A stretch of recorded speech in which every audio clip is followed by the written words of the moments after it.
So,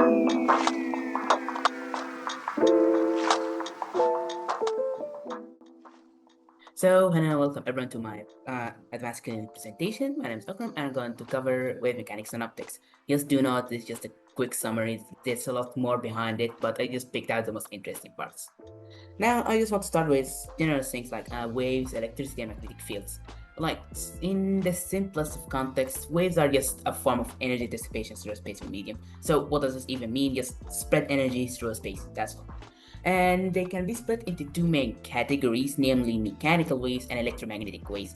And examples of mechanical waves are waves that travel along a physical medium, like water. This is my best attempt at making a water ripple, sound, seismic waves, etc. All of these are mechanical waves. After that, we got electromagnetic waves. These ones do not need the medium to travel, and they are part of the electromagnetic spectrum.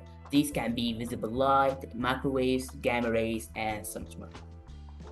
Now, I'm going to move onwards to wave particle duality.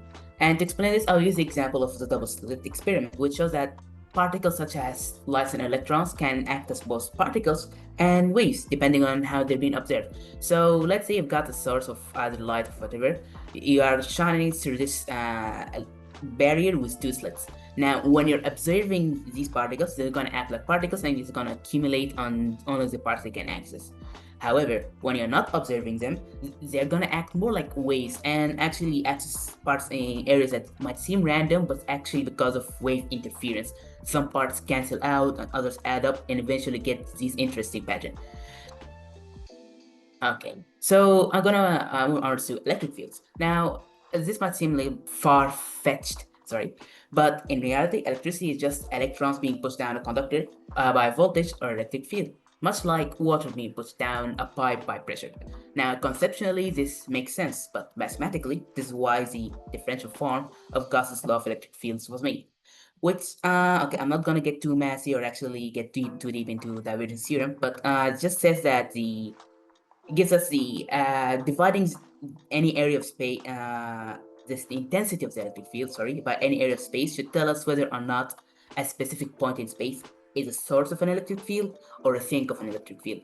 So it's source like a positively charged particle. This will give us a positive divergence, and a sink like a negatively charged particle, which would give us a negative value for divergence. Now move on to magnetic fields, which are very much closely tied with electric fields, as one can induce the another, as in a changing electric field can create a magnetic field and vice versa. It is best expressed in Ampere's laws with Maxwell's corrections, which give us the interaction between electric field density, which is J here, and how fast the magnetic field is moving. Now, again, this is divergence theorem shenanigans. I'm not gonna get too deep on why it has different meaning here, but just so you know, as these increase, this tells us that the magnetic field will spin faster, if that makes sense.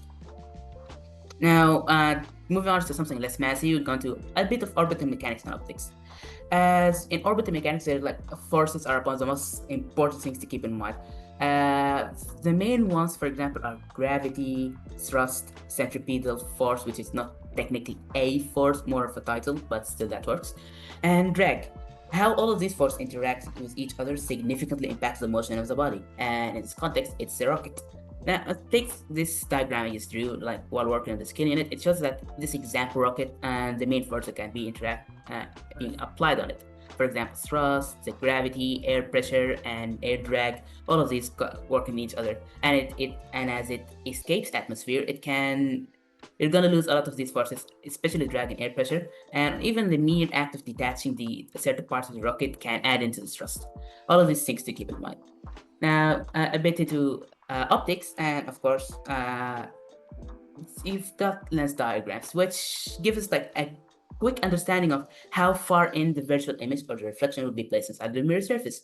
Now, the general equation just tells us that the focal length should equal to the object distance and the image's distance. Now, this just says that the actual focal length of the mirror and should give us the sum of these two, which how far the real object is and how far the virtual image is.